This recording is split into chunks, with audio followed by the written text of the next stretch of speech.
Vamos iniciar então a nossa semana catequética. Fiquemos de pé.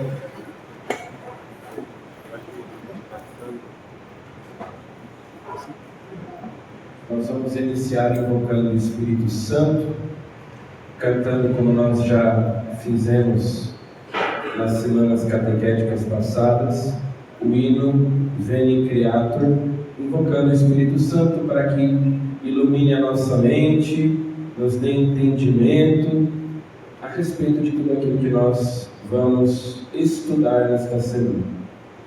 Em nome do Pai, e do Filho, e do Espírito Santo.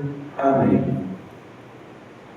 Veni Creator Spiritus, mentes tuorum visita, in plena superna gratia, quae tu creasti pectora, qui diceris Paraclitus, donum Dei altissimi, fons vivus iis caritas, et spiritualis uncium, tu septiformis munere, extre Dei tu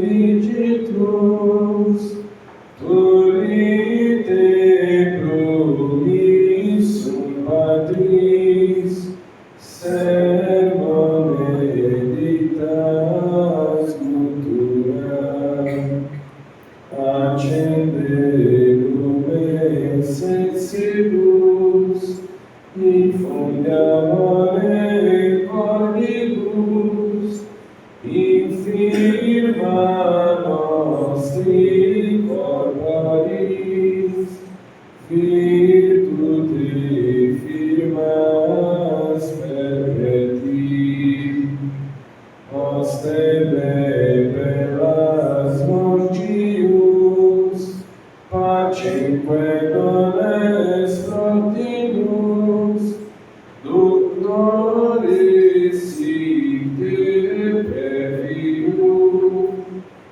vitemus omne nocium, perdesciamus da patria, nos canos atque filium, Triusque Spiritum, credamus omni tempore. Amém. Enviai o vosso Espírito e tudo será criado, e renovareis a face da terra. Oremos. Ó Deus, que instruístes os corações dos vossos fiéis com a luz do Espírito Santo, fazei que apreciemos retamente todas as coisas, segundo o mesmo Espírito, e gozemos sempre da sua consolação, por Cristo, Senhor nosso. Amém. Santa Luzia, orai por nós. Podem se sentar.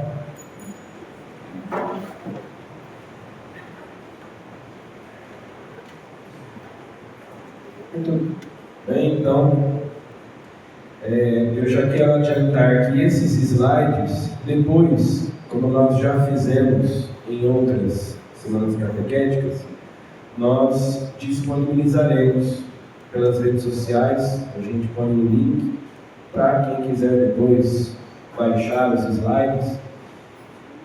Eu estou gripado, então a minha voz está um pouquinho assim, voz de pato, né? Mas vamos lá.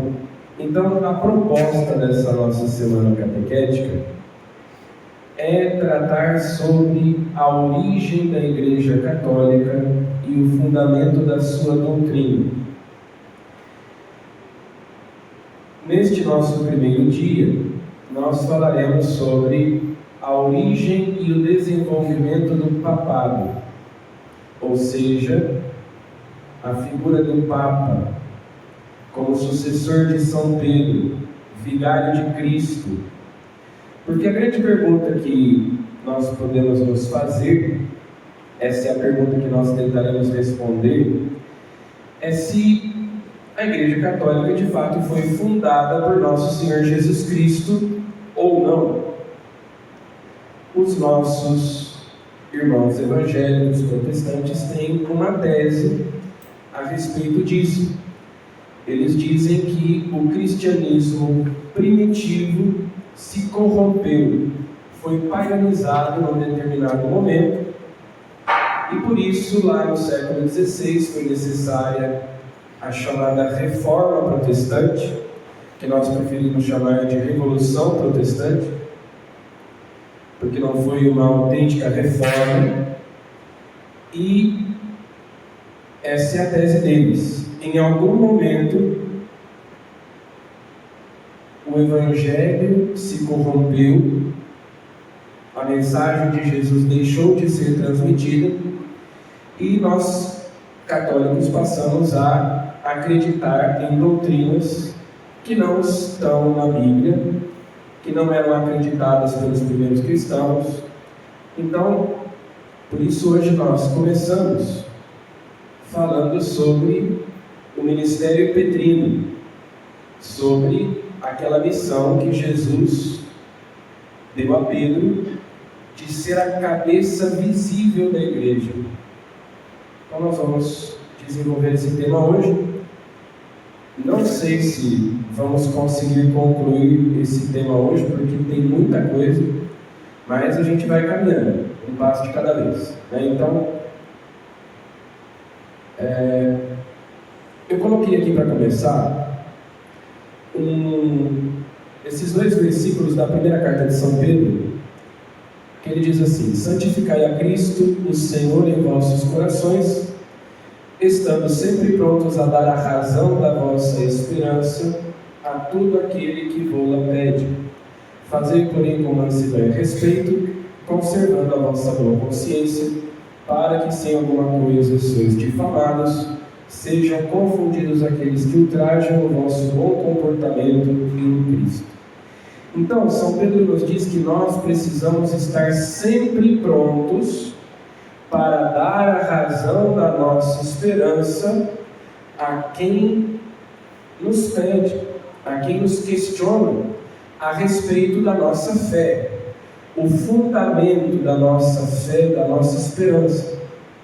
Nós devemos estar prontos para responder. É o que significa a palavra apologia. Às vezes vocês podem ouvir falar por aí na internet de apologia ou apologistas, que são aqueles que fazem a defesa da fé. Então, fazer apologia é justamente isso, é responder a quem nos pede a razão da nossa esperança. E nós devemos fazer isso com mansidão e respeito, né? Com mansidão e respeito, mas frequentemente nós somos questionados a respeito da nossa fé. E nós temos que estar prontos para responder, não só para as outras pessoas, mas para nós mesmos. Ora, afinal de contas, por que eu sou católico? Por que eu não sou protestante? Por que eu não sou evangélico? Se afinal de contas, todos nós dizemos que acreditamos no Cristo, mas a gente sabe que existem diferenças. E por que, afinal de contas, eu sou católico e não protestante? Eu sou católico e não evangélico. Eu tenho que estar pronto para dar a razão da minha esperança a quem me pede quais são os fundamentos da minha fé, não só para os outros, mas para mim mesmo. Então, a apologia, né, essa semana catequética, ela tem esse teor mais apologético, de defesa da fé, de responder aos questionamentos que nos são feitos. Né? Esse é o objetivo. Então, comecemos pelo chamado mito de Constantino. Constantino foi um imperador romano que viveu ali no século IV. Em 313, ele publica o Edito de Milão, que deu liberdade de culto aos cristãos. Então, até 313, os cristãos eram perseguidos pelo Império Romano. A igreja viveu na clandestinidade durante 3 séculos, e a partir de 313, com o Edito de Milão, é dada a liberdade de culto aos cristãos. A igreja passa a gozar de liberdade. Santa Helena, mãe do imperador Constantino, era cristã, ele era pagão, mas numa batalha ele vê um sinal no céu, o sinal de Cristo, o cristograma. Por esse sinal vencerás, ele vence a batalha, e a partir daí se dá a sua conversão à fé cristã, que parece não ter acontecido de imediato, mas progressivamente. E daí já eu adianto que os protestantes costumam dizer que essa conversão de Constantino não foi verdadeira, que foi uma estratégia política, que ele agiu com esperteza e que ele fingiu que se converteu para ganhar os cristãos, mas que a partir disso, então, ele começou um processo de paganização do cristianismo. Então, que ele teria iniciado esse processo de introduzir práticas pagãs no cristianismo. Então, por exemplo, eles vão dizer que o culto à Virgem Maria, a veneração à Virgem Maria, aos santos, é algo introduzido a partir daí, porque os pagãos tinham lá os seus deuses, e então eles substituíram os deuses pagãos pelos santos, e a oração pelos mortos e outras tantas práticas que os protestantes vão dizer foram introduzidas a partir de Constantino, não existiam antes. E por isso mesmo eu já coloquei aqui que isso é um mito. Os protestantes afirmam: quem fundou a Igreja Católica foi Constantino, imperador romano, a partir de 313. Alguns até erroneamente vão dizer porque ele declarou o cristianismo a religião oficial do Império Romano. Isso não é verdadeiro. Quem fez isso foi o imperador Teodósio, décadas depois. Ele apenas deu liberdade de culto aos cristãos. Recentemente na internet, algumas pessoas aqui certamente acompanharam, outras não, mas houve uma espécie de debate entre um historiador católico chamado Lucas Lancaster, que tem um canal no YouTube, a História de Escola da Igreja. Na verdade o canal é o nome dele mesmo, Lucas Lancaster, e ele tem uma história de uma escola de História da Igreja, e ele fez um react, uma reação ao vídeo do famoso pastor adventista Rodrigo Silva, que se diz historiador e arqueólogo. E num podcast, na verdade em vários podcasts por onde o Rodrigo Silva vai, ele conta essa história, de que Constantino paganizou o cristianismo, e então as basílicas que eram templos pagãos se transformaram em templos cristãos, e ele então pegou o panteão romano, tirou as estátuas dos ídolos, dos deuses, e colocou estátuas de santos, etc. e tal. E o Lucas Lancaster então fez uma resposta, 2 vídeos na verdade de resposta.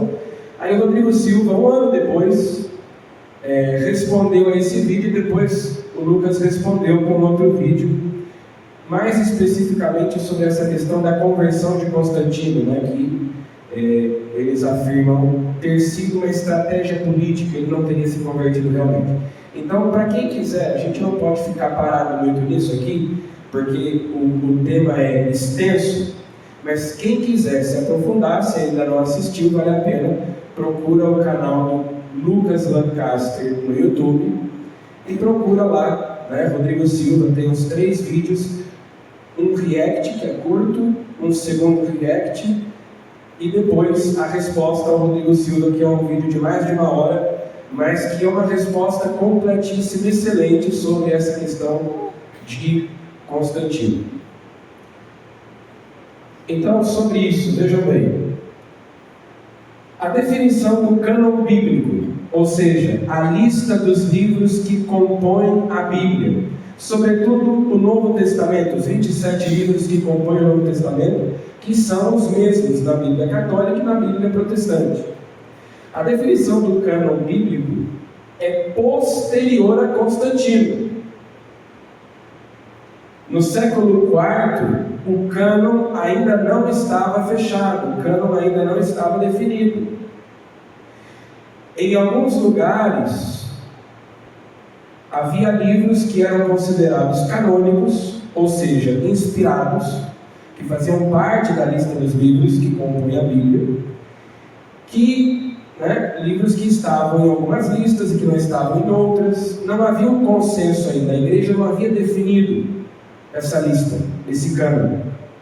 Inclusive no Concílio de Nicéia, que foi o primeiro concílio universal, nós dizemos ecumênico, porque é um concílio que reuniu a igreja no mundo inteiro, diferente dos concílios regionais, que são concílios que acontecem em lugares específicos.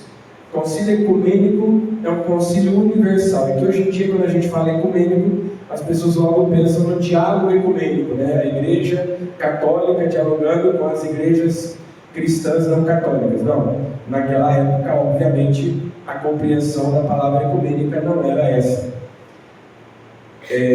Então, no Concílio de Nicéia, que foi convocado pelo imperador Constantino, e os bispos se reuniram, o cânon da Bíblia ainda não era definido.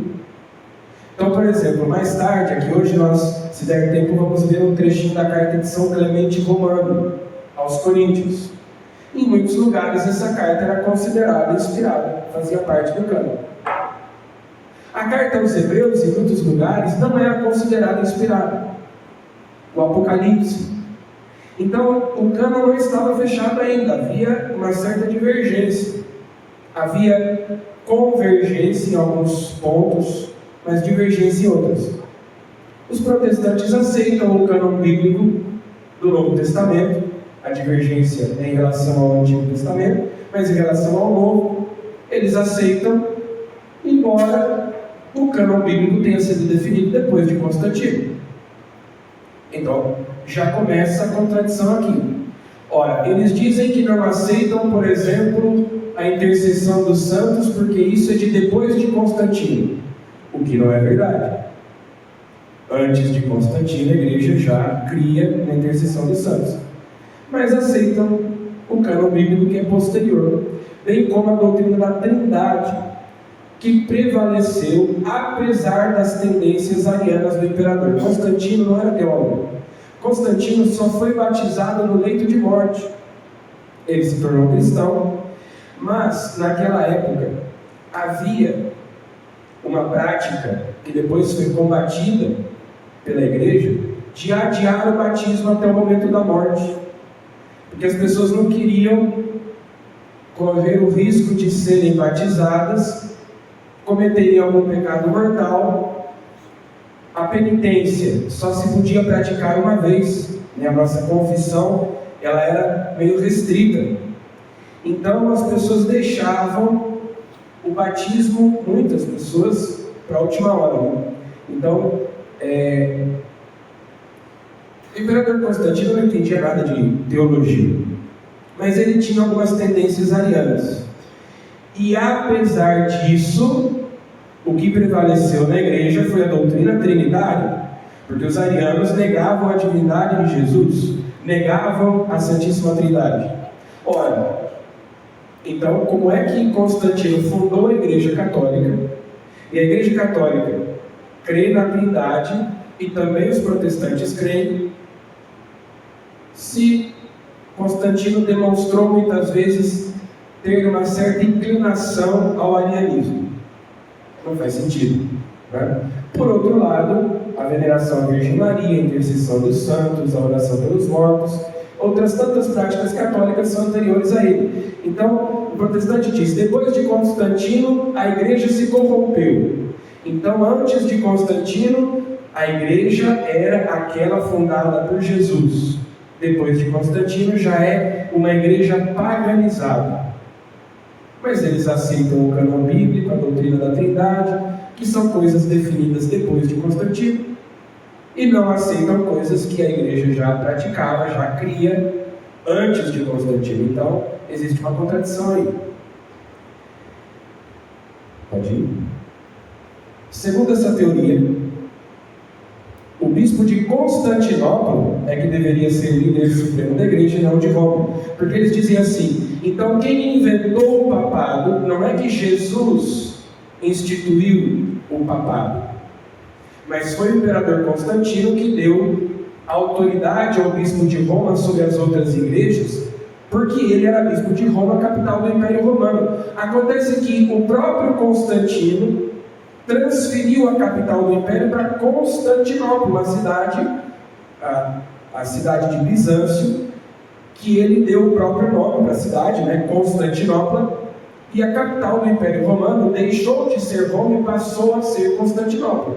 Então, se é assim como os protestantes dizem, o Papa devia ser o bispo de Constantinopla, não o bispo de Roma, porque a partir de Constantino a capital do Império deixou de ser Roma.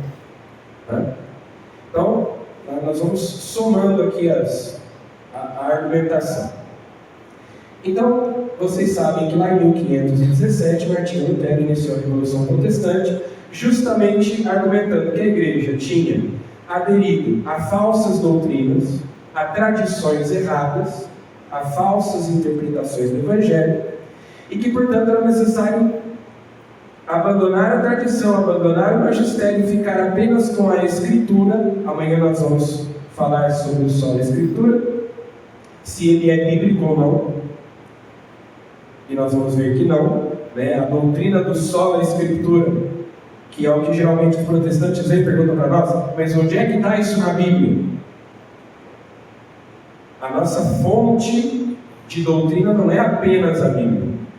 Essa é uma heresia protestante. O solo Escritura não é bíblico. A Bíblia não ensina o solo Escritura. A Bíblia não ensina que uma doutrina, para ser verdadeira, tenha que constar explicitamente na Bíblia. Acabei de mencionar a Trindade. Onde é que na Bíblia aparece a palavra Trindade? Em lugar nenhum. Onde é que na Bíblia aparece a palavra Bíblia? Em lugar nenhum. Tem a palavra Bíblia na Bíblia? Não tem. Onde é que fala de purgatório? A palavra purgatório não existe na Bíblia, mas o conceito está lá, em várias passagens, né? A doutrina, a ideia, ainda que em semente, está presente. Então, Martinho Lutero dizia o seguinte: a igreja, vejam, segundo a teoria protestante, Jesus fundou a igreja ali por volta do ano 30. Quando chegou em Constantino, ano 300, a igreja se corrompeu. Agora, vejam só que interessante. Quer dizer então que a igreja que Cristo fundou durou 300 anos. A igreja que Lutero fundou já dura 500. Quer dizer que a igreja que Lutero fundou durou mais tempo do que a igreja que Cristo fundou. Não é? Pode passar. Então, Jesus disse lá em São Mateus: eis que eu estarei convosco todos os dias, até a consumação dos séculos. Mas segundo os protestantes, então Cristo mentiu. Porque segundo eles, durante 1000 anos, Cristo abandonou a sua igreja ao erro. O Espírito Santo tirou férias, as pessoas ficaram ensinando e praticando heresias, sacrilégios, idolatria. E aí lá no século XVI veio esse iluminado, Martinho Lutero, junto com Calvino, Zwingli e outros tantos, e redescobriram o verdadeiro Evangelho. Ora, então Jesus mentiu. Ele falou que ficaria conosco todos os dias até o fim, mas ele decidiu tirar férias durante 1000 anos, deixou o mundo nas trevas, como eles gostam de chamar a Idade Média, a Idade das Trevas, que não é das trevas coisa nenhuma. E só lá no século XVI é que ele decidiu enviar Martinho Lutero para colocar ordem na bagunça. Ora, então Jesus mentiu. Então o Deus cristão é uma fraude. se a gente aceita a tese protestante de que a igreja se corrompeu, se paganizou, se perdeu durante 1000 anos. Depois, o próprio Jesus também diz, pode passar, e as portas do Hades, é a tradução da Bíblia de Jerusalém, as portas do inferno, nunca prevalecerão contra ela. Ora, então quer dizer que as portas do inferno prevaleceram, venceram a igreja, pelo menos durante 1000 anos. Então, se eu aceito a tese de que foi Constantino que fundou a Igreja Católica e que a Igreja primitiva se corrompeu, se paganizou, e só com a Reforma Protestante que as coisas voltaram a ser como eram no princípio, eu estou dizendo que Jesus se enganou, ou então nos enganou, melhor ainda. Jesus é um mentiroso. Jesus prometeu e não cumpriu. Então não há como aceitar essa tese. Pode passar? Então, nós vamos acrescentando aqui agora mais argumentos, né? Depois de Constantino, nós tivemos ali entre 331 e 363, Juliano o Apóstata, que foi um imperador romano, neto de Constantino, não era exatamente neto, agora me fugiu exatamente o parentesco, sobrinho, alguma coisa assim. Ele foi o segundo sucessor de Constantino. Depois de Constantino veio Constâncio, e depois de Constâncio, Juliano. Ele promoveu uma restauração do paganismo. Então vejam só, se houve uma restauração do paganismo com Juliano, o apóstata, e, portanto, os cristãos, em alguma medida, em alguns lugares, voltaram a ser perseguidos durante um período da história. Não dá para dizer que Constantino paganizou dessa maneira, né? A igreja se corrompeu e todo mundo virou pagão sem perceber da noite para o dia, porque a história é que Constantino quis fazer uma jogada política para conciliar o cristianismo com o paganismo, mas a gente vê que essa conciliação não aconteceu. Porque a ideia é que a igreja inteira, vejam só que absurdo, a igreja inteira, todos os bispos, todos os padres, todos os fiéis, da noite para o dia, se renderam ao paganismo, se curvaram ao paganismo e aceitaram práticas até então consideradas detestáveis, inaceitáveis, simplesmente se dobraram à vontade de um pagão. E não, a gente vê que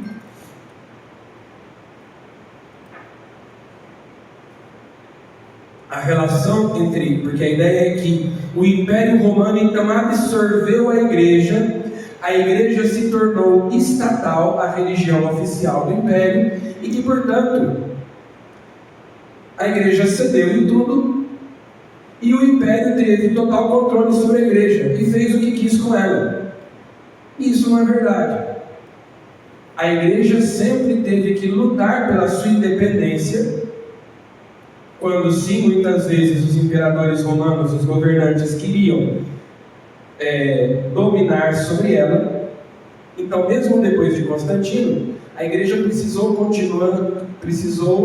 continuar lutando pela sua independência, pela sua liberdade, para que o império, para que o Estado não a subjugasse.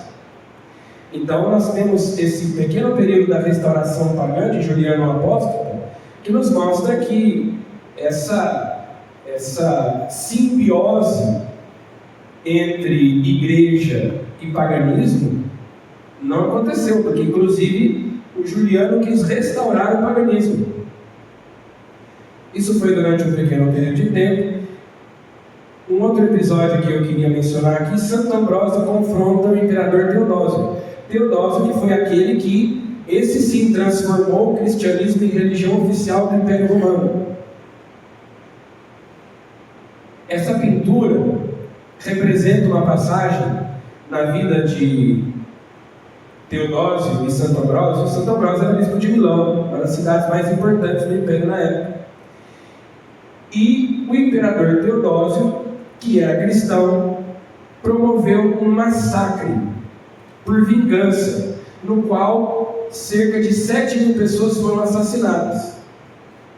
E no domingo seguinte, o imperador veio com a sua comitiva participar da missa na Catedral de Milão. E o bispo Santo Ambrósio foi lá na porta receber o imperador. Quando o imperador Teodósio foi entrando na catedral, Santo Ambrósio meteu a mão na cara dele e falou: aqui você não entra. Você é o imperador, mas você cometeu assassinato, você matou. Por ordem sua foram assassinadas cerca de 7.000 pessoas. Vá fazer penitência, vá se converter, vá embora daqui. E proibiu o imperador de entrar na catedral. Mas segundo os protestantes, a Igreja Católica passou a ser submissa cegamente ao Estado, aos caprichos do Estado. E o imperador Teodósio foi embora, levou meses até que ele voltasse e, no dia do Natal, aos prantos, entrasse na catedral como penitente e pedisse ao bispo então que ele desse penitência para que ele fosse readmitido, para que ele recebesse a absolvição dos pecados, do pecado dele, e fosse de novo admitido à comunhão com a igreja. Então vejam que essa relação, você simplesmente dizer assim, que a igreja se diluiu dentro do Estado romano, dentro do Império Romano, e adotou práticas pagãs, e ninguém se deu conta disso, que é uma das coisas que o Lucas Lancaster no vídeo resposta diz, que a gente vai dizer mais para frente também. Olha, nós viemos da igreja dos mártires. As pessoas davam a vida por Cristo, os bispos, quantos bispos santos, como São Policarpo, que nós vamos mencionar depois, São Policarpo de Esmirna, Santo Inácio de Antioquia, tantos bispos santos que derramaram o seu sangue, milhares de mártires. De repente, Constantino começou a introduzir práticas pagãs na igreja e ninguém percebeu. Porque essa teoria de que Constantino paganizou a igreja, ela só vem com a reforma protestante. Mas a gente precisa, na historiografia, consultar os contemporâneos. Lá na época de Constantino, o que é que se dizia? O que é que os cristãos diziam a respeito? Ninguém teve essa interpretação dos fatos. Ninguém lá na época denunciou: olha, o imperador está tentando corromper os cristãos, está introduzindo práticas pagãs. Não existe uma única voz que tenha se levantado, mas é muito estranho que uma igreja que até agora morria por causa de Cristo, agora aceita calada essa ingerência do imperador introduzindo práticas pagãs na igreja e ninguém fala nada. Então, é uma tese muito esquisita. Então, em 325, o Concílio de Nicéia foi convocado por Constantino, sim. Por quê? Porque, nesse ponto, já desde o primeiro século, começaram a surgir as heresias. Só que vejam, a igreja vivia na clandestinidade. Tudo era longe, não existia meio de comunicação como hoje, não tinha celular, não tinha internet, não tinha carro, não tinha avião, tudo era muito longe. Então a comunicação era difícil e os bispos trocavam muitas cartas entre si. Esse era o modo de comunicação, as cartas, como São Paulo mandou cartas para as comunidades fundadas por ele. Mas havia as heresias e era necessário combatê-las, e havia uma heresia que estava colocando em risco a existência da igreja, que era justamente o arianismo, que eu mencionei. Ário afirmava que Jesus não era Deus, negava a Santíssima Trindade. Então o imperador convoca esse concílio a pedido dos bispos, a pedido do Papa da época, justamente para que os bispos pudessem conversar entre si e tomar uma medida em relação àquilo, aquela heresia e a outras heresias, e também decisões a respeito da organização da igreja. Mas o imperador em si, embora tenha participado do concílio, mas ele não vota, ele não toma decisão nenhuma. Os bispos é que votam, os bispos é que debatem, os bispos é que discutem e que decidem. O imperador apenas usou da sua autoridade para convocar os bispos e promover esse que foi o primeiro concílio da igreja. Daí vem o credo niceno constantinopolitano, porque depois vem o concílio de Constantinopla, o segundo concílio ecumênico, que foi realizado na cidade de Constantinopla, esse foi na cidade de Nicéia, e daí vem o credo niceno constantinopolitano. Então veja, o imperador ajudou a igreja a combater aquela heresia, embora, como eu disse, ele mesmo muitas vezes tenha demonstrado, mesmo depois do concílio de Nicéia, porque o arianismo não deu trégua, mesmo depois de o concílio de Nicéia ter condenado como heresia o arianismo, os arianos continuaram propagando a sua doutrina herética, e muitas vezes o imperador se mostrou mais simpático ao arianismo. No entanto, nunca interferiu nessa questão, tanto é que, embora num certo momento acredita-se que a maior parte dos bispos tenha se tornado adepta do arianismo. São Jerônimo dizia: o mundo dormiu católico e acordou ariano. De repente, boa parte dos bispos aderiu àquela heresia, mas prevaleceu a fé católica ortodoxa da Trindade, e não aquilo que eventualmente, aquela ideia que eventualmente o imperador pudesse ter mais simpatia.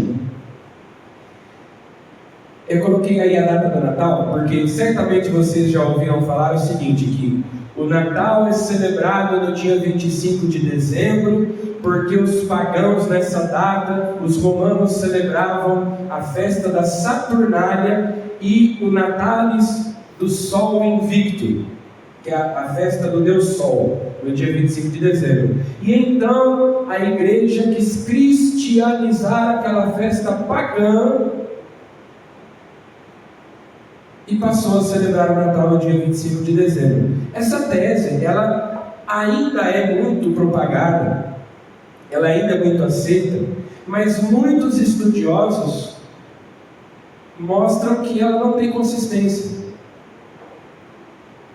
Inclusive tem um canal interessante no YouTube de um historiador que ele não é católico, ele não é cristão. Aliás, ele não diz qual é a crença dele, se é que ele tem alguma crença, mas é um historiador que se ocupa desses temas da Bíblia, das religiões. É um canal Estranha História no YouTube. E ele tem um vídeo sobre essa questão da data do Natal.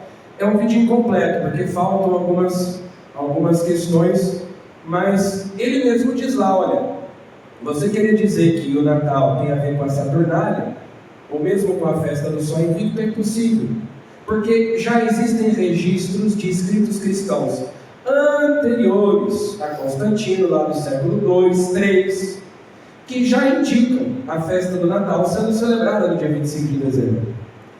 E a Saturnália, ela era celebrada na primeira quinzena de dezembro, e não no dia 25 de dezembro. A festa do Sol Invictus era celebrada no 25 de dezembro, mas porque essa é a data do solstício de inverno no hemisfério norte. Acontece um evento astronômico, que é quando o dia, que até então ia diminuindo, a noite ia ficando cada vez maior, a partir do dia 25, é o dia do solstício, então os dias começam a ficar maiores e as noites menores.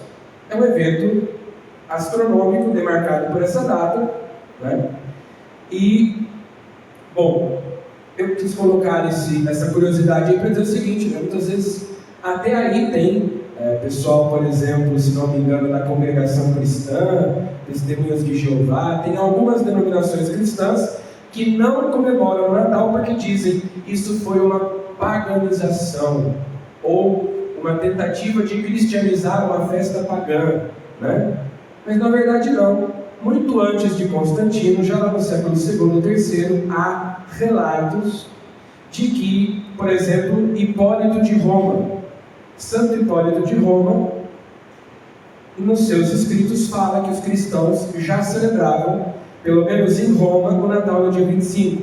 No Oriente, a data do Natal era no dia 6 de janeiro, e até hoje é em muitas igrejas do Oriente, que nós celebramos no dia 6 de janeiro a Epifania.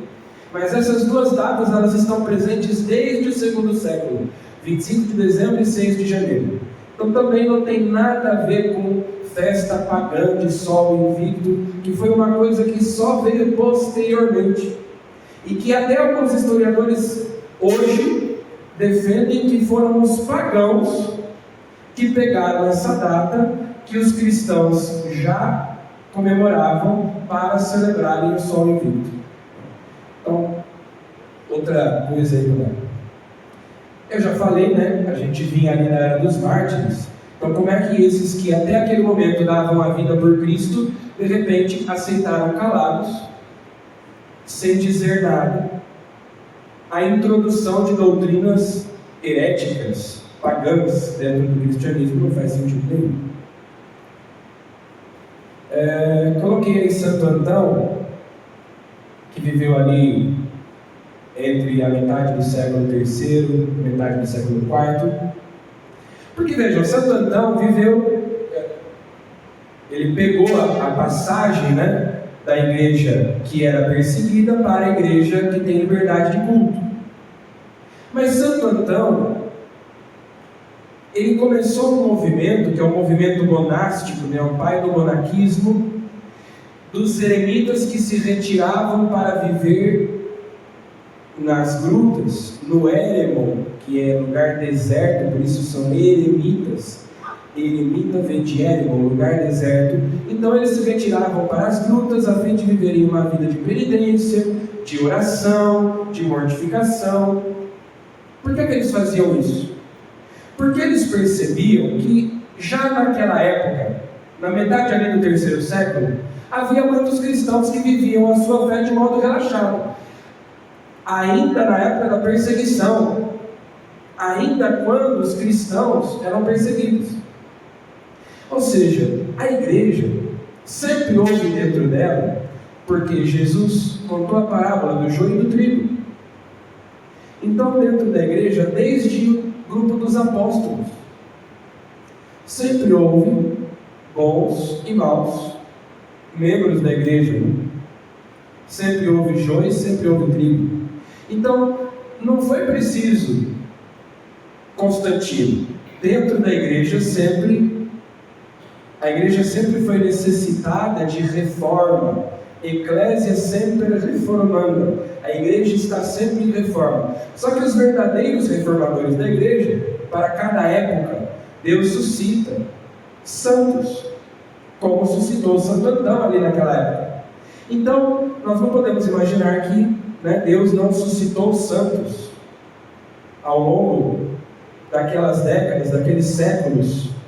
Sempre houve dentro da igreja a luta entre a luz e as trevas, entre o bem e o mal, entre o joio e o trigo. Então, já na época de Santo Antão, antes do Édito de Milão, ele dizia: tem gente que vive a fé cristã de um modo muito relaxado, que já não leva tão a sério a fé cristã. Então nós queremos viver uma radicalidade maior do que as pessoas estão vivendo, e por isso surge a vida monástica. Então nós teremos, por exemplo, lá São Francisco e São Domingos, Santa Teresa, São João da Cruz, ainda na época de Lutero, né? Santo Inácio de Loyola e tantos grandes santos que Deus vai suscitando para realmente reformar a igreja, porque o que Lutero fez não foi uma reforma, foi uma revolução. Nós tínhamos uma coisa e depois dele nós passamos a ter outra, né?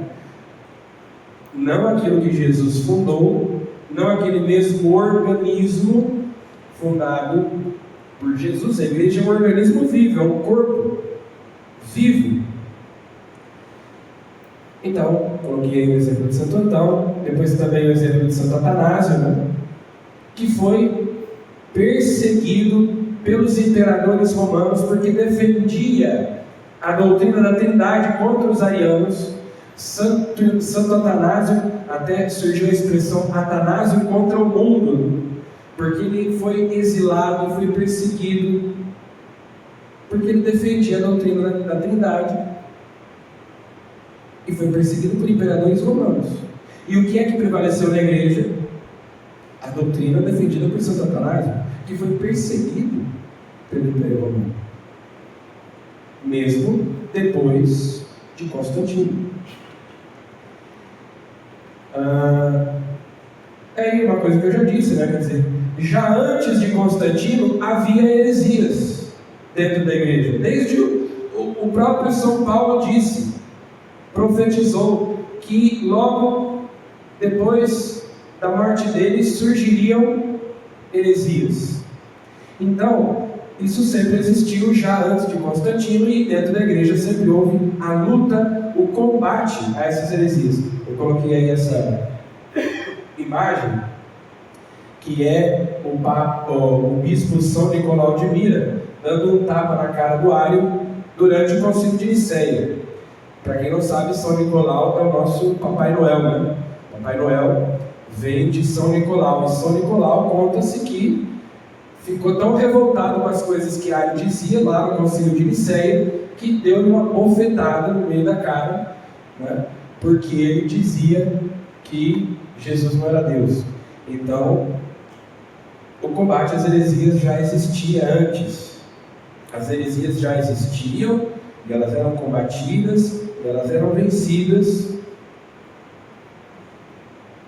Portanto, não se pode dizer que antes de Constantino era tudo lindo, maravilhoso, perfeito, depois dele se corrompeu tudo. Não, esse embate havia antes, houve depois.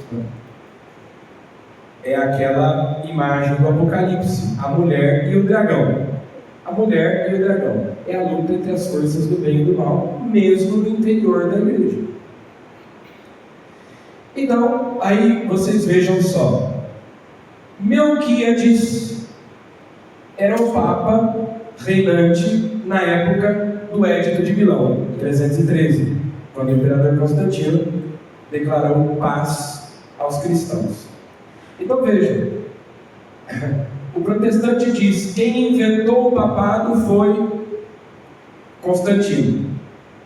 Só que antes de Constantino já nós tivemos todos esses papas aí, desde São Pedro, lá, Pedro Lino, Anacleto ou Cleto, Clemente, Evaristo, Alexandre, por aí vai até Melquíades. Nós já tínhamos todos esses papas. Como é que ele inventou o papado se já tinha esse tanto de papa antes dele? Não tem sentido. Agora, nós vamos aos fundamentos bíblicos. Vamos lá na Bíblia, então. O protestante pergunta: onde é que está na Bíblia? Vamos na Bíblia, então. Quais são os fundamentos do primado de Pedro? O que é que significa essa expressão primado? Primado significa que a doutrina católica nos ensina que Jesus deu a Pedro o primeiro lugar entre os apóstolos. Primado é isso, é o primeiro. Portanto, Jesus escolheu os 12 que constituíam apóstolos, mas entre eles escolheu um que seria a cabeça. Aí vocês vão dizer assim: mas a cabeça da igreja não é Cristo? São Paulo não diz que a cabeça da igreja é Cristo? Sim. O Papa, sucessor de São Pedro, é o vigário de Cristo. Vigário quer dizer representante, ele faz as vezes dele. Então Jesus, sabendo que ele morreria, ressuscitaria, voltaria para o Pai, era necessário que houvesse um líder, que houvesse um chefe. Tá bom, ele é a cabeça da igreja, mas era necessário que alguém fizesse as suas vezes, que fosse a cabeça visível, porque a igreja é um corpo. Os protestantes têm a ideia da igreja invisível.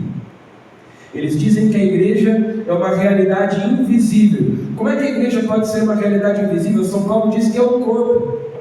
O corpo é uma realidade visível. Então, o primado de Pedro, a ideia de que Jesus deu a Pedro uma missão especial de ser o pastor universal da igreja. Esse é o princípio do papado. O Papa é sucessor de São Pedro, bispo de Roma. Então nós vamos ver todos esses elementos aí. Vamos lá. Então, por que é que a gente diz que nós poderíamos ir direto lá para a instituição do primado em Mateus 16? Mas vamos comendo pela beirada, né? Então, Pedro estava entre os primeiros discípulos de Jesus. Pedro e seu irmão André, na verdade, a gente até sabe que os primeiros mesmo foram André e João, e depois André chamou Simão Pedro, seu irmão, João chamou Tiago, então os 4 pescadores lá da Galileia, que inclusive eram sócios, tinham uma companhia de pesca no mar da Galileia, foram os primeiros discípulos de Jesus. Pedro estava lá entre os primeiros discípulos de Jesus. Mas até aí você pode dizer, bom, mas João também estava, André também estava, né? Tiago também estava. Tudo bem, vamos lá. Em Lucas 5,3, Jesus ensina as multidões do barco de Pedro. Ele escolhe, tinha dois barcos na praia. Jesus escolhe o barco de Pedro, pede para Pedro colocar o barco na água, né, e sobe no barco para, do barco, ensinar as multidões. Porque era tanta gente que comprimia Jesus, e na época não tinha microfone. Então precisava de um jeito que ele pudesse, de longe, né, falar para aquela gente toda escutar. Ele sobe no barco de Pedro, ele escolhe o barco de Pedro, e de lá ensina as multidões. O barco aí será sempre, né, depois, por isso mesmo, uma imagem da própria igreja, que é a barca de Pedro. Jesus em Cafarnaum se hospeda na casa de Pedro. Quando Jesus saiu de Nazaré, abandonou Nazaré e se estabeleceu na Galileia, não só Jesus se hospeda na casa de Pedro, a casa de Pedro passa a ser a casa de Jesus. É o QG, é o quartel-general de Jesus. Era lá que eles se reuniam. Em algumas passagens, inclusive, se diz assim: Jesus estava em casa. Que casa era essa? Jesus não tinha casa própria lá na Galileia, lá em Cafarnaum. Quando, por exemplo, eles descem o paralítico pelo telhado, Jesus estava na casa de Pedro. E lá é dito, Jesus estava em casa. Então, Jesus praticamente escolhe a casa de Pedro para ser a casa dele. E nessas passagens aí, né, é mencionado isso, que em Cafarnaum Jesus se hospeda na casa de Pedro. Dentre todos, ele escolhe a casa de Pedro para ser a sua casa. Pedro quase sempre fala em nome dos apóstolos. Também eu não coloquei aí, mas a gente poderia citar várias e várias passagens nas quais Pedro fala como porta-voz dos 12. Quase sempre ele fala em nome dos 12. Os coletores do imposto do templo se dirigem a Pedro para saber se Jesus pagava tributo, e Jesus paga a taxa legal por si por Pedro. Isso está lá em Mateus 17. É uma passagem não muito conhecida, porque não aparece na liturgia, mas né, talvez até tenha gente que nunca tenha ouvido isso, né? Mas tem uma passagem lá em Mateus 17, 24 e 27, que os cobradores do imposto do templo vão perguntar a Pedro se Jesus pagava o imposto. E aí Jesus chama Pedro no canto e diz assim: olha, quem é que paga imposto? É o filho ou é o escravo? Pedro diz: é o escravo, é o servo. Pois é, eu não precisaria pagar imposto do templo, eu sou o filho de Deus, né? Mas para que não venham azucrinar a nossa cabeça, vai lá, pesca um peixe, você vai encontrar na boca desse peixe 2 moedas, aí você paga por mim e por você.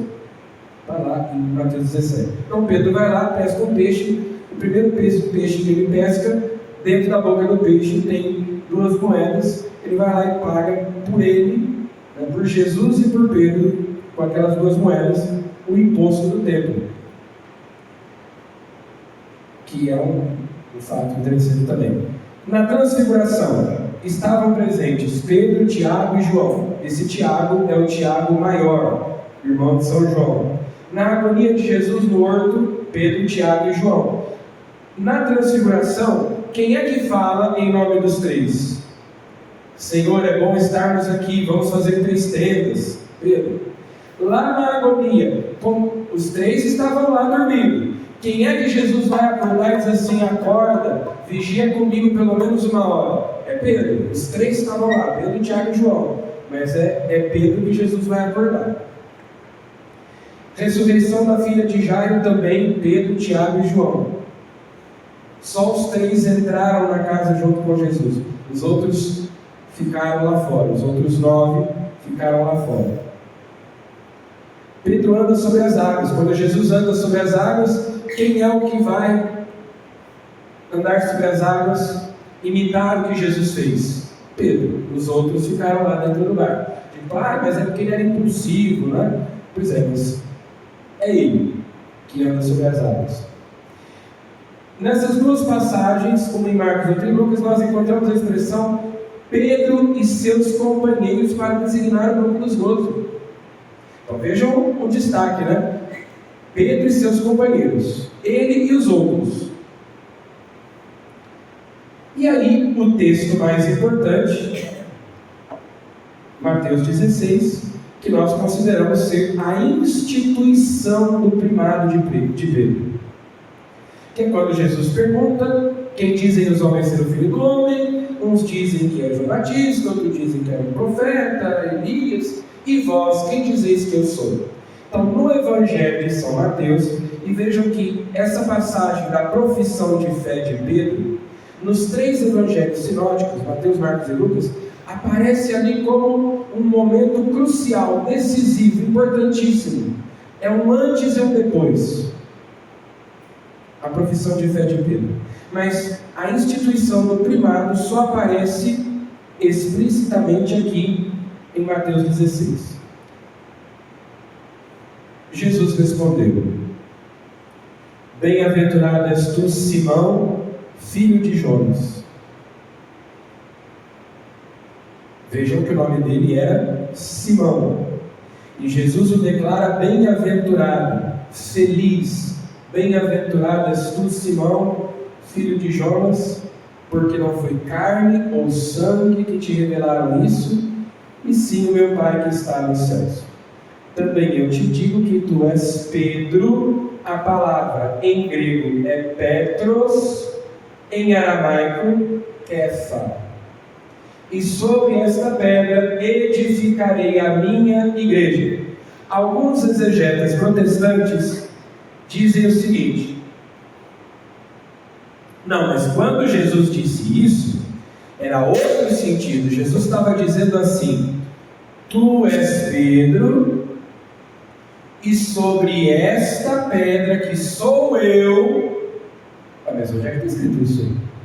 Quer dizer, o cara supõe que Jesus está apontando para Pedro e depois está apontando para si. Mas isso não é exegese. Você não está interpretando o texto a partir do que está escrito. Você está inventando coisas da sua cabeça, né? Porque aí alguns deles dizem: não, porque no texto grego lá vem tu és Petros, e sobre esta pedra é outra palavra. Então o Petros significa rocha firme, Petra significa um pedregulho. Então Jesus na verdade está dizendo que Pedro é um pedregulho, que é um nada, que não vale nada, ele é um pedregulho. Mas faz sentido? Jesus faz um elogio: bem-aventurado és tu, não foi a carne nem o sangue, mas o meu Pai que está nos céus. Por isso Simão, o nome dele nem era Pedro, Simão, tu és Pedro, e tu és um pedregulho, e sobre outra pedra que sou eu mesmo. Não faz sentido. Eles tentam torcer o texto de tudo quanto é jeito, mas não tem como. Até porque a palavra que Jesus usou não foi Petros, nem pedra, na verdade é só por causa da concordância, né, no grego. Mas a palavra que Jesus usou, porque Jesus falava aramaico, não grego. E nós sabemos, porque São Paulo, sempre que vai se referir a Pedro, o chama de Cefas, que é o termo aramaico, Kefa. Em aramaico só tem uma palavra, não tem Petrus, pedra, só tem Kefa, que significa rocha. Então, o que Jesus disse é: também eu te digo que tu és Kefa, e sobre esta Kefa é a mesma palavra. No português, assim como no grego, né? Fica Pedro, pedra. Mas quando Jesus falou essa frase em aramaico, é a mesma palavra. Rocha. Sobre tu és rocha, tu és pedra, e sobre esta pedra edificarei a minha igreja. E as portas do Hades, as portas do inferno, nunca prevalecerão contra ela. Vejam aqui a contraposição: portas do Hades, portas do inferno, e aqui as chaves que abrem as portas do reino dos céus. Então você teria o reino do inferno e o reino dos céus. Você tem essas duas contraposições, né? O inferno, as portas do inferno, as portas do céu. Eu te darei as chaves. As portas do inferno não vão prevalecer contra ela. Tudo o que ligares na terra será ligado nos céus, e o que desligares na terra será desligado nos céus. É uma instituição soleníssima. Não tem como duvidar, dizer que não, Jesus não queria. Então quando as pessoas dizem assim: não, Jesus não quis fundar religião nenhuma, ele só veio pregar o amor, a fraternidade universal, a paz. Não sei de que Jesus as pessoas estão falando, não é os evangelhos. É uma instituição caríssima. Jesus está fundando a sua igreja, palavra eclesia, que significa assembleia, povo reunido, congregado, sobre a rocha. E aí veja, nós vamos desenvolver essa ideia da rocha, né? A rocha, nós podemos dizer que a rocha é Cristo? Sim, a rocha é Cristo. Pedro se torna rocha enquanto representante de Cristo. A cabeça da igreja é Cristo. Ele se torna cabeça enquanto representante de Cristo. Então, a gente vai desenvolver isso nos próximos versículos. Em São Marcos, Pedro respondeu: tu és o Cristo. Pode ir. Em São Lucas, Pedro respondeu: o Cristo de Deus. Em São João, nós não temos essa passagem na profissão de fé de Pedro, mas tem um semelhante lá no final do capítulo 6 do Evangelho de São João, que é: Senhor, a quem iremos? Tens palavras de vida eterna. Nós cremos e reconhecemos que tu és o Santo de Deus. No Evangelho de São Mateus, portanto, Jesus diz: tu és o Messias, o Filho do Deus vivo. É a resposta mais completa, né? No Evangelho de São Mateus, tu és o Messias, o Filho do Deus vivo. Volta 2 slides para mim. Em São Marcos, só tu és o Cristo. Pode ir. Em São Lucas, o Cristo de Deus. E em São João, embora não seja exatamente um paralelo, mas nós temos ali o Santo de Deus. É a profissão de fé. Então é sobre essa fé de Pedro, que fala ali, inspirado pelo Espírito Santo, não é dele mesmo. O próprio Jesus disse: não foi a carne nem o sangue que te revelou isso, mas meu Pai que está nos céus. Inspirado pelo Espírito Santo, ele professa a fé em nome dos 12, enquanto cabeça do colégio apostólico.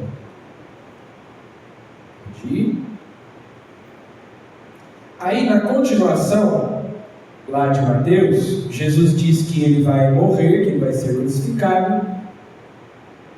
Ele, porém, voltando-se para Pedro, censura Jesus, chama a atenção de Jesus, né? Diz: não, que você não morra, que isso não aconteça.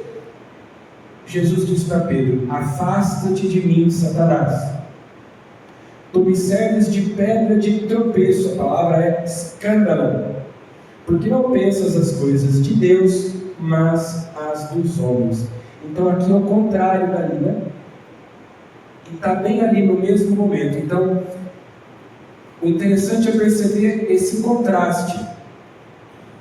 Lá São Pedro foi inspirado pelo Espírito Santo, não foi a carne nem o sangue que revelou que Jesus é o Cristo, que Jesus é o Messias, o Filho do Deus vivo, e lá ele é constituído pedra sobre a qual vai ser edificada a igreja.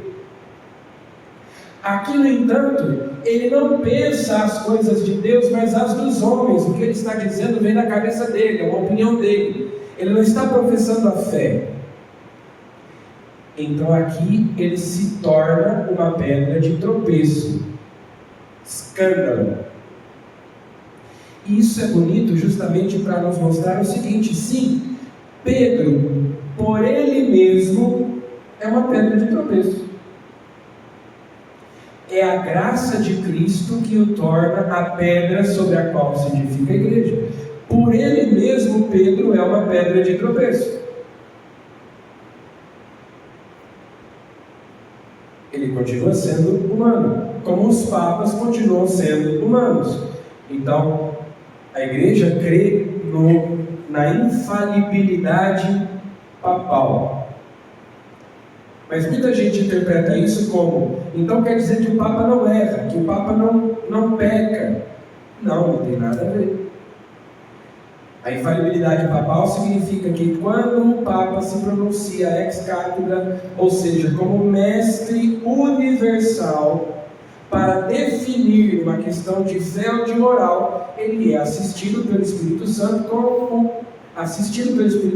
o carisma da infalibilidade. Mas não é que tudo que o Papa fala é infalível, não é que o Papa não cometa erros, não é que o Papa não peque. Tanto peca que confessa, né?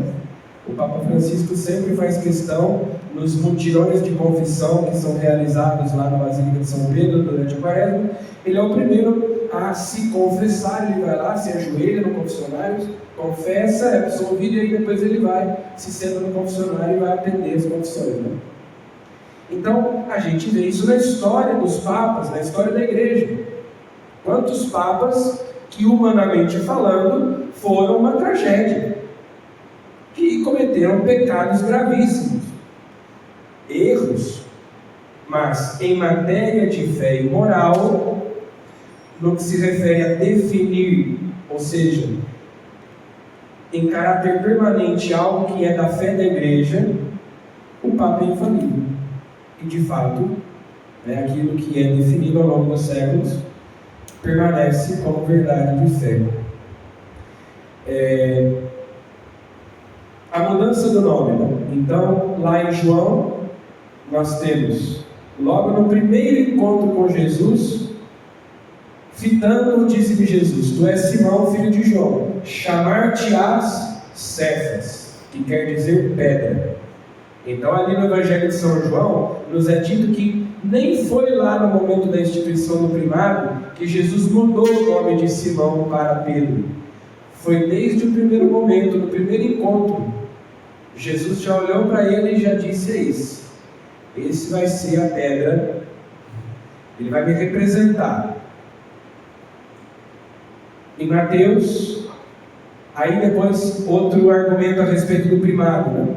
Sempre que nós temos uma lista com os nomes dos 12 apóstolos, sempre o nome de Pedro aparece em primeiro lugar. E aqui no Evangelho de São Mateus, inclusive, é dito: estes são os nomes dos 12 apóstolos.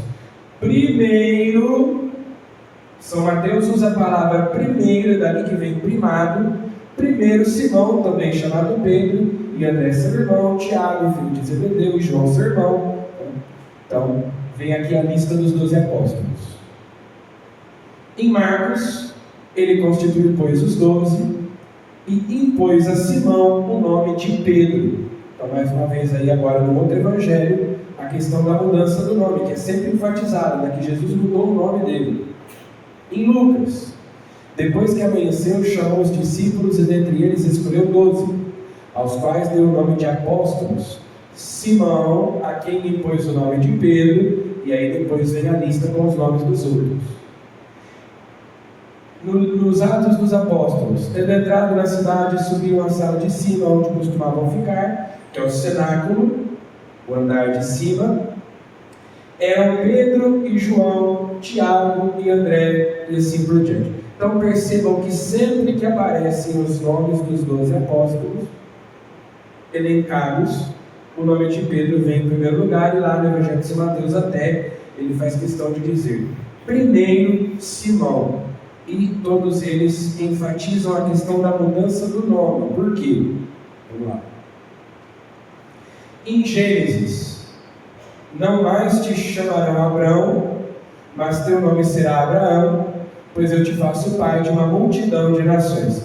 Então lá no Antigo Testamento Deus mudou o nome de Abraão, significando que uma nova missão estava sendo dada a ele, e que ele seria pai de uma multidão. Jacó, Deus lhe disse: teu nome é Jacó, mas não te chamarás mais Jacó, teu nome será Israel. Então a mudança do nome, já lá no Antigo Testamento, significava a mudança da identidade da pessoa, porque Deus estava confiando a ela uma missão. Então, quando Jesus muda o nome de Pedro, e o significado do nome importa, claro,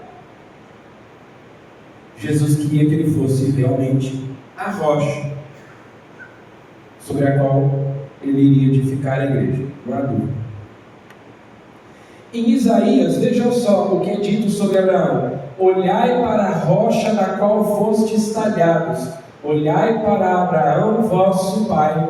Abraão, o pai do antigo povo, é chamado de rocha. Também Abraão, cujo nome foi mudado de Abraão para Abraão, é chamado em Isaías de rocha. Ele é o pai daquela multidão que veio como sua descendência. Então o que Jesus está dizendo para Pedro é que ele será o pai.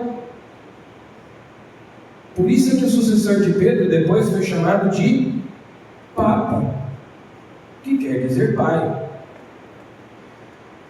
Nós temos outros textos que falam sobre o primado, por exemplo, no Evangelho de São Lucas. Isso aqui é dito no contexto da última ceia, o que é muito importante, porque é a noite em que Jesus instituiu a Eucaristia e o sacerdócio. Ele diz: Simão, Simão, eis que Satanás pediu insistentemente para vos peneirar como trigo.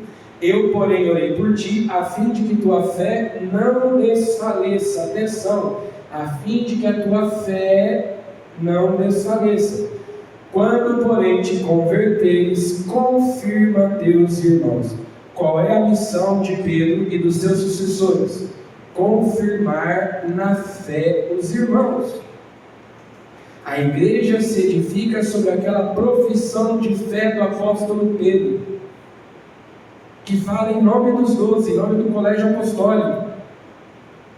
Então, essa é a versão de São Lucas, embora lá na profissão de fé de Pedro, só em São Mateus aparece a instituição do primado, mas a instituição do primado aparece em São Lucas aqui, nesse outro contexto, durante a última ceia, quando Jesus diz, Jesus aqui está se referindo à alegação de São Pedro, né? Satanás pediu para vos peneirar como trigo, eu porém orei por ti, a fim de que a tua fé não desfaleça. Uma vez convertido, confirma teus irmãos. É a versão de São Lucas. Essa é a versão de São João. Depois de comerem, Jesus disse a Simão Pedro: Simão, filho de João, tu me amas mais do que estes? Ele lhe respondeu: sim, Senhor, tu sabes que eu te amo. Jesus lhe disse: apacenta meus cordeiros. Segunda vez disse: Simão, filho de João, tu me amas? Sim, Senhor, disse ele. Tu sabes que te amo. Disse-lhe Jesus: apacenta minhas ovelhas. Prestem atenção que aqui ele diz cordeiros, aqui ele diz ovelhas. Por quê? Porque todos os apóstolos são pastores das ovelhas, né? Todos os apóstolos foram constituídos pastores, mas Pedro foi constituído pastor dos pastores. Então ele vai pastorear as ovelhas e também os cordeiros. Ele é o pastor universal, é o pastor dos pastores. Servo dos servos de Deus, é um dos títulos que se dá ao Papa. Continuando. Pela terceira vez ele disse: Simão, filho de João, tu me amas? Entristeceu-se Pedro, porque pela terceira vez lhe perguntara: tu me amas? Ele disse: Senhor, tu sabes tudo, tu sabes que te amo. Jesus lhe disse: apacenta as minhas ovelhas.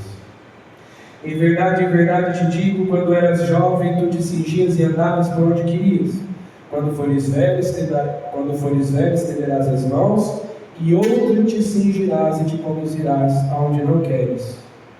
Jesus aqui estava antecipando, profetizando a morte de Pedro, como nós sabemos que aconteceu, em Roma, crucificado de cabeça para baixo.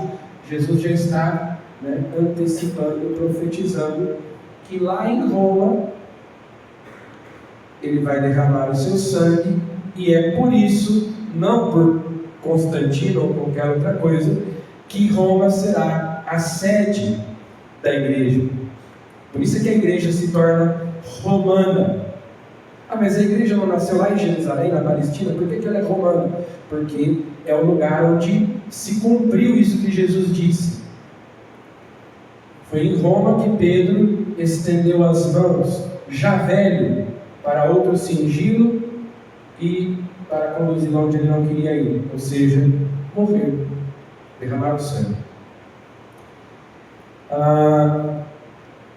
Esse texto da instituição do primado, das chaves, vamos falar um pouquinho das chaves agora. Ele tem uma origem lá no Antigo Testamento. Vejam que Jesus diz: eu te darei as chaves do reino dos céus. No reino de Israel, lá no tempo ainda do Antigo Testamento, havia uma figura importante que era a figura do mordomo, o primeiro-ministro. E vejam só o que é dito lá em Isaías: naquele mesmo dia chamarei meu servo Eliaquim, filho de Osias, vesti-lo-ei com a tua túnica, cingi-lo-ei com o teu cinto, porei nas suas mãos as tuas funções. Atenção, vejam só, ele será pai. Ele será pai para os habitantes de Jerusalém e para a casa de Judá. Por-lhe nos ombros, ficou repetido, sobre os ombros, a chave da casa de Davi. Quando abrir, ninguém fechará. Quando fechar, ninguém abrirá. Ou seja, quando Jesus entregou as chaves do reino a Pedro, Jesus estava fazendo o quê? Como os antigos reis de Judá davam a chave para o primeiro-ministro, dizendo que eles seriam pais para o povo. Jesus estava constituindo Pedro seu primeiro-ministro, seu representante, como era costume no reino em Israel. A chave de Davi: quando abrir, ninguém fechará, quando fechar, ninguém abrirá. Tudo que ligares na terra será ligado no céu, tudo que desligares na terra será desligado no céu. Isso já era prefigurado lá no Antigo Testamento. No Apocalipse é dito: ao anjo da igreja em Filadélfia escreve: assim diz o santo, verdadeiro, aquele que tem a chave de Davi, o que abre e ninguém mais fecha, e fechando ninguém mais abre. Quem é que tem a chave de Davi, portanto? É Jesus. Ele tem a chave de Davi, que é o perdão dos pecados, que abre as portas do céu, que sempre foi entendido também como o poder que o Papa tem de excomungar, ou seja, de retirar da comunhão da igreja aqueles que, impenitentes, desejam viver no erro, na heresia, no pecado, enfim. Então, Jesus tem a chave e ele entrega essa chave a Pedro para ser o seu representante na terra. Agora, aqui, os protestantes usam esse texto de Mateus. Em Mateus 16, Jesus entrega a chave a Pedro. Em Mateus 18, ele diz: em verdade vos digo, tudo quanto ligares na terra será ligado no céu, e tudo quanto desligares na terra será desligado no céu. Ora, eles dizem, então quer dizer que Jesus deu a chave não só para Pedro, ele deu a chave para todo mundo. Ou pelo menos para os outros 11. Não foi só para Pedro que ele deu a chave, né? Agora, por que então ele dá a chave a Pedro primeiro em separado e depois aos outros? Porque esse poder das chaves, ele sempre foi entendido na igreja como o poder de perdoar os pecados. Os apóstolos receberão o poder de perdoar os pecados. Lá no Evangelho de São João, capítulo 20, Jesus ressuscitado diz para eles: a quem perdoardes serão perdoados, a quem não os perdoardes serão retidos. Então, os apóstolos recebem o poder de Cristo de perdoar os pecados, de ligar e desligar, mas ele deu especialmente a Pedro, portanto, em separado, para mostrar o primado de Pedro, que ele, inclusive, tem poder para excomungar um bispo. Por exemplo, o Papa pode, é o Papa que nomeia os bispos. Os bispos são nomeados com a autorização do Papa, porque ele é o pastor também dos pastores, né? Então, é por isso, uma coisa não exclui a outra. Em Mateus 19, disse-lhe Jesus: em verdade eu vos digo, a vós que me seguistes, quando as coisas forem renovadas e o Filho do Homem se assentar no seu trono de glória, vos assentareis vós também em 12 tronos para julgar as 12 tribos de Israel. Então, aqui sobre a apostolicidade da igreja, né, os 12 tronos que Jesus menciona, porque os 12 apóstolos serão o fundamento da igreja. Vamos seguir, que vocês vão entender por que eu estou falando disso também.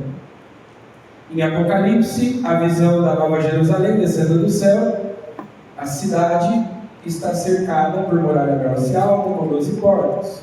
Sobre as portas, já 12 anjos e nomes escritos, os nomes das 12 tribos de Israel: 3 portas para o lado oriente, 3 para o norte, 3 para o sul, 3 para o ocidente. A muralha da cidade tem 12 alicerces, sobre os quais estão os nomes dos 12 apóstolos do Cordeiro.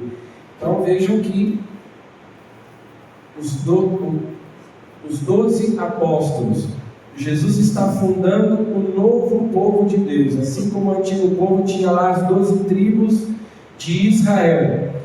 Jesus falou dos 12 tronos, agora no Apocalipse, os 12 alicerces, as 12 portas, significando, né, 3 para o norte, 3 para o sul, 3 para o leste, 3 para o oeste. A universalidade da igreja, universal, católica, apostólica. Pode ir. Por que eu coloquei esses textos? Alguns irmãos protestantes, então, citam esse texto de 1 Coríntios, que diz o seguinte: quanto ao fundamento, ninguém pode pôr outro diverso do que foi posto, Jesus Cristo. Está vendo? Pedro não é a pedra, coisa nenhuma. Está dizendo aqui São Paulo: ninguém pode pôr outro fundamento, o fundamento é Jesus Cristo, então a pedra não pode ser Pedro. Pode passar.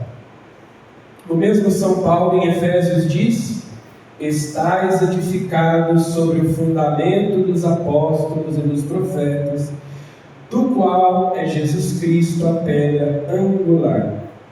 Então, mas lá Paulo falou que não podia pôr outro fundamento, que o fundamento é Jesus Cristo. Aqui ele está dizendo que o fundamento são os apóstolos e os profetas. Será que São Paulo é esquizofrênico?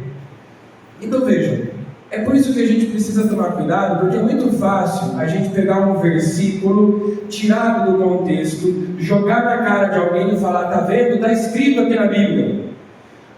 Mas também está escrito isso daqui. Como é que faz? Né? Então, como é que a gente harmoniza isso? De novo, os apóstolos foram enviados em nome de Cristo. A pedra é Cristo, mas Pedro se torna a pedra por instituição de Cristo enquanto seu representante. Por si mesmo não. também os apóstolos. Então, não por acaso, né, nós vemos ali no Apocalipse os alicerces da cidade santa, da Nova Jerusalém, da Jerusalém Celeste, tem os nomes dos 12 apóstolos. Então, uma coisa não contradiz a outra, uma coisa não nega a outra. Ou é isso, ou o fundamento é Cristo, ou o fundamento são os apóstolos. Ou a pedra é Cristo, ou a pedra é Pedro. Não, são os dois. A pedra é Pedro, porque a pedra é Cristo. Uma coisa não anula a outra. O próprio Pedro, não por acaso, gostava muito de usar essa imagem. Então, lá em Atos 4, Pedro diz: é ele a pedra desprezada por vós, os construtores, mas que se tornou a pedra angular, que é uma citação dos Salmos, e que o próprio Jesus também usou na parábola dos vinhadeiros. Jesus cita esse salmo que diz: a pedra que os pedreiros rejeitaram tornou-se agora a pedra angular. E essa imagem era cara a Pedro justamente porque Jesus tinha feito dele a pedra, né? Então São Pedro, em Atos 4, diz que Jesus é a pedra, lógico. Em 1 Pedro: achegai-vos a ele a pedra viva, rejeitada, é verdade, pelos homens, mas diante de Deus eleita e preciosa. Do mesmo modo também vós, como pedras vivas. Poxa, mas Jesus é a pedra, nós somos pedra também agora, e Pedro é a pedra, todo mundo é pedra. Porque são analogias, porque são imagens. Ele é a pedra principal, e nós somos pedras vivas. Prestai-vos a construção de um edifício espiritual para um sacerdócio santo, a fim de oferecer de sacrifícios espirituais. Então o próprio São Pedro, né, gosta sempre de usar a imagem da pedra, porque ele mesmo foi constituído assim por Jesus. Então é como se a gente pegasse esses dois textos, né? Aqui em João Jesus diz: eu sou a luz do mundo. Aí lá em Mateus ele diz: vós sois a luz do mundo. Aí o protestante diz assim: não, a luz é Jesus, não somos nós. Mas Jesus está dizendo, ele é a luz e nós somos a luz. Por que nós somos a luz? Porque nós cremos nele, e ele nos ilumina e nós começamos a iluminar, né? Nós refletimos a luz de Cristo. Então, essa coisa, né, de dizer que não, a pedra não é Pedro, porque o próprio Pedro diz que a pedra é Jesus, o fundamento é Jesus, e não pode pôr outro fundamento. Mas há outros tantos textos que dizem o contrário. Fala do fundamento dos apóstolos. Então, eu quis mostrar isso para vocês, porque assim, muitas vezes, os irmãos protestantes decoram 2 ou 3 versículos, jogam assim, aí a pessoa escuta e fala: nossa, é mesmo, não é verdade? É mesmo. Mas você está pegando uma frase fora de contexto, você tem que levar em consideração, né, que há outras passagens que precisam ser levadas em conta para a correta interpretação, para o entendimento correto daquele texto. Depois, aqui já passando para os Atos dos Apóstolos, né, como Pedro de fato exercia uma efetiva autoridade sobre a igreja. Então, naqueles dias, Pedro levantou-se no meio dos irmãos, o número das pessoas reunidas era de mais ou menos 120 irmãos, e disse que foi quando Pedro disse que era necessário escolher alguém para substituir Judas, que tinha se enforcado, e eles então fizeram uma eleição e escolheram Matias. Quem que tomou a iniciativa? Quem que estava liderando, né, o grupo dos discípulos de Jesus? Não são os apóstolos, 120 pessoas reunidas ali no cenáculo. Pedro se levantou no meio dos irmãos e disse, né, com a autoridade de príncipe dos apóstolos, o primeiro. Atos 2. Pedro então de pé junto com os 11 levantou a voz e assim falou. Percebam, junto com os 11, ele fala em nome deles. Não é Pedro separado, não. É em nome deles, é junto com eles, mas ele é a cabeça, é o porta-voz. Ouvindo isto, eles sentiram o coração transpassado e perguntaram a Pedro e aos demais apóstolos: irmãos, o que devemos fazer? Respondeu-lhes Pedro: arrependei-vos E, olha, daria para colocar muitas citações dos Atos dos Apóstolos aqui, Pedro como o porta-voz, aquele que toma a frente, aquele que se levanta, aquele que organiza a coisa, né? É a função dele. São Paulo, lá na primeira carta aos Coríntios, diz: transmitimos em primeiro lugar aquilo que eu mesmo recebi. Cristo morreu por nossos pecados, segundo as Escrituras. Foi sepultado, ressuscitou ao terceiro dia, segundo as Escrituras. Apareceu a Cefas, que é Pedro, em aramaico, como a gente diz, e depois aos 12. Então vejam que interessante, São Paulo, aqui na primeira carta aos Coríntios, diz que Jesus ressuscitado apareceu em primeiro lugar a Cefas. E o próprio São Paulo vai dizer que ele é apóstolo, porque Jesus ressuscitado apareceu para ele na estrada de Damasco. O critério para ser apóstolo é ter visto Jesus ressuscitado. O primeiro a quem Jesus ressuscitado apareceu foi justamente a Cefas, a Pedro. No Evangelho de São João, Pedro saiu então com outro discípulo e se dirigiram ao sepulcro. Os dois correram juntos, mas o outro discípulo correu mais depressa que Pedro e chegou primeiro ao sepulcro. Então chega também Simão Pedro, que o seguia, e entra no sepulcro. Então entrou também o outro discípulo que chegara primeiro ao sepulcro. Então vocês percebam que Pedro e João, que é o outro discípulo mencionado aí, eles vão correndo. João vai na frente, ele era mais novo, corria mais rápido, Pedro fica para trás. Mas quando João chega na porta do túmulo, ele para. Ele espera Pedro chegar. Pedro entra primeiro, João chega primeiro, mas quem entra primeiro é Pedro. Por que ele faz isso? Por que ele chega primeiro e fica esperando na porta? Porque ele reconhece a autoridade de Pedro. Ele precisa entrar primeiro do que eu. Eu sou apóstolo, São João, discipulado, mas ele é Pedro, ele entra primeiro, ele vai ser a primeira testemunha. Gálatas 1. Em seguida, após 3 anos, São Paulo aqui está falando, depois da conversão dele, ele foi para a Arábia, ficou lá um tempo, voltou para Damasco. Em seguida, após 3 anos, subi a Jerusalém para avistar-me com Cefas e fiquei com ele 15 dias. Não vi nenhum apóstolo, mas somente Tiago, o irmão do Senhor. Então veja, São Paulo, depois de anos da sua conversão, subiu a Jerusalém para encontrar-se com Pedro. Era importante para ele se encontrar com Pedro, justamente porque ele era o representante dos apóstolos. 14 anos mais tarde, subi novamente a Jerusalém, agora para o Concílio de Jerusalém, que foi o primeiro concílio da igreja, só que é um concílio apostólico, né? O concílio de Nicéia foi um concílio ecumênico, esse aqui foi um concílio apostólico, os apóstolos ainda eram vivos. É o concílio de Jerusalém. Por conta do problema dos judaizantes, se os pagãos, se os cristãos vindos do paganismo precisavam ou não ser circuncidados, observar as leis judaicas. E então São Paulo sobe com Barnabé, Tito, subi em virtude de uma revelação e expus-lhes em forma reservada aos notáveis o evangelho que proclama entre os gentios, a fim de não correr e nem ter corrido em vão. Então vejam que São Paulo vai lá expor a sua pregação aos apóstolos, para ver se o que ele estava pregando tinha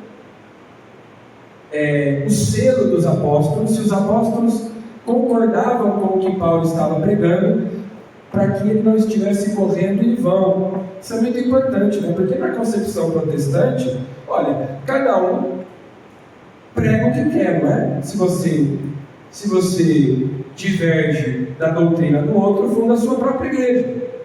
E está tudo bem. São Paulo está mostrando, não. Eu fui lá submeter a minha pregação ao escrutínio dos apóstolos, porque se eles estivessem ensinando alguma coisa diferente daquilo que os apóstolos ensinavam, eu estaria correndo em vão. Então a importância da tradição apostólica. Tiago, Cefas e João, esse Tiago é o Tiago menor, Tiago maior já tinha morrido. Os notáveis, tidos como colunas, estenderam-nos a mão, a mim e a Barnabé, em sinal de comunhão. Então, Tiago, Pedro e João eram chamados de colunas ali na igreja de Jerusalém. Ali no concílio de Jerusalém, nos Atos, tornando-se acesa a discussão, levantou-se Pedro e disse: Irmãos, vós sabeis que desde os primeiros dias aprove a Deus entre vós que por minha boca ouvissem os gentios a palavra da boa nova e abraçassem a fé. Então toda a assembleia silenciou. Então veja, estava uma discussão, a coisa estava pegando fogo. Pedro se levantou e falou: o primeiro a pregar aos pagãos fui eu. Foi Pedro que foi à casa de Cornélio pregar o evangelho. E quando Pedro falou à assembleia, todo mundo enfiou a viola no saco, né? Ficou quietinho, silenciou. Pedro falou. E aí depois disso, Paulo e Barnabé vão expor a sua opinião, Tiago, e fechou. Então, mais uma vez mostrando a autoridade apostólica de Pedro, como chefe da igreja. Aí tem uma passagem em que São Paulo diz que enfrentou Cefas em Antioquia. Eu enfrentei abertamente porque eles se tornaram dignos de censura. Que São Paulo diz que enquanto não estavam presentes os partidários de Tiago, que era o pessoal judaizante, Pedro comia com os pagãos. Depois que eles chegaram, ele ficou assim mais escrupuloso. E Paulo então o censurou abertamente. Aí alguns vão dizer assim: tá vendo? Olha só, São Paulo enfrentou São Pedro publicamente. Quer dizer que ele não reconhecia a autoridade de São Pedro. Não, ao contrário.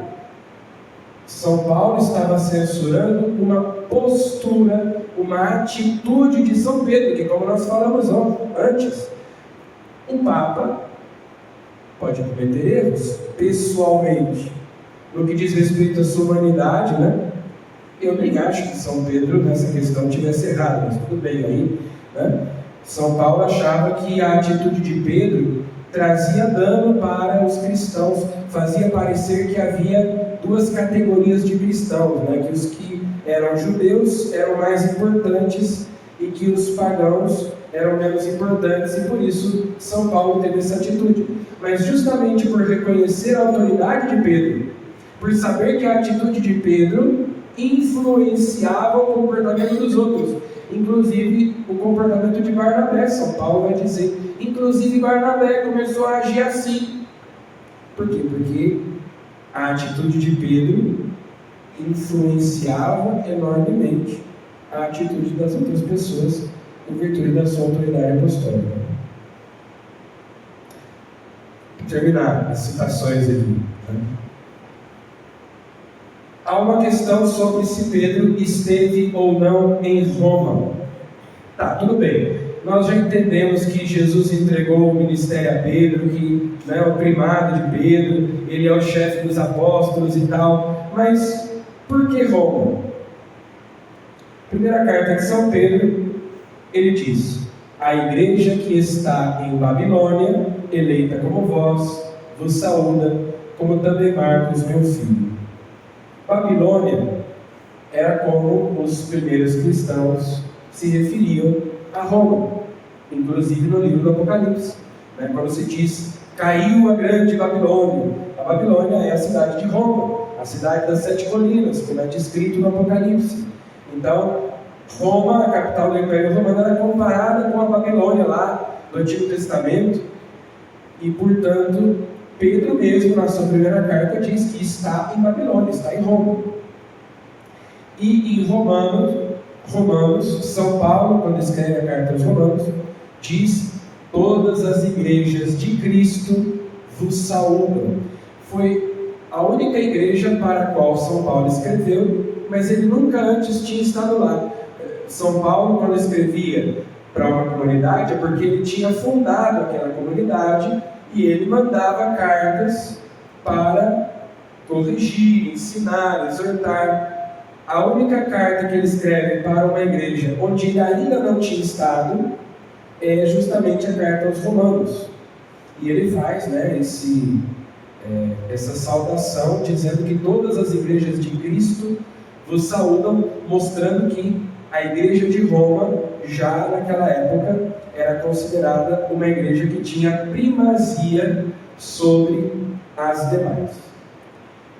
Bom, agora, né, o tempo já estourou, então nós vamos deixar para amanhã o resto que tinha aqui, que é o seguinte: nós paramos nos argumentos bíblicos, mas nós temos a tradição, o que os primeiros cristãos fora da Bíblia diziam a respeito do primado de Pedro e, né, da diocese de Roma, da igreja de Roma, como aquela que de fato é a que preside as demais, que o bispo de Roma, por ser sucessor de São Pedro, tem a presidência. Então nós vamos amanhã começar a partir daqui lendo esses testemunhos da tradição da igreja dos primeiros séculos antes de Constantino, para matar a questão de vez. E daí, terminando essa leitura, eu abro para perguntas. Quem tiver alguma pergunta, anota aí para não esquecer, você pode fazer amanhã, para a gente fechar essa parte da questão da origem e desenvolvimento do papado com o testemunho da tradição. Tá bom? Aí a gente termina isso amanhã. Vamos ficar de pé.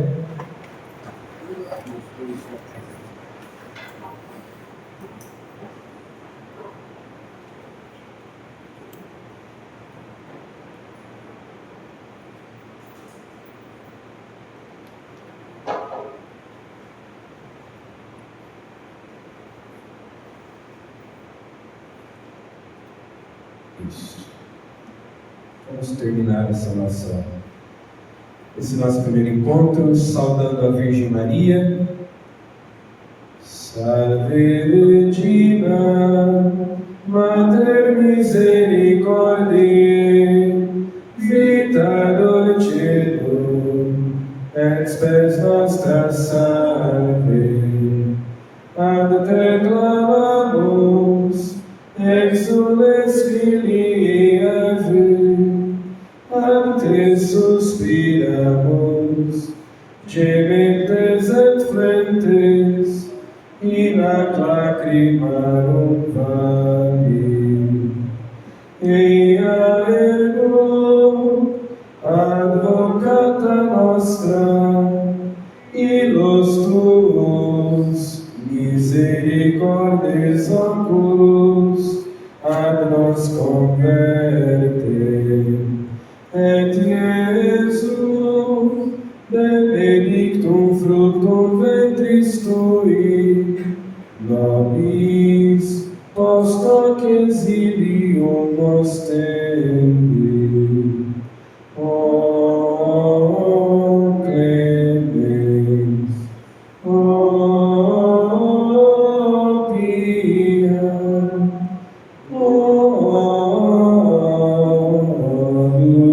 dulcis Virgo Maria.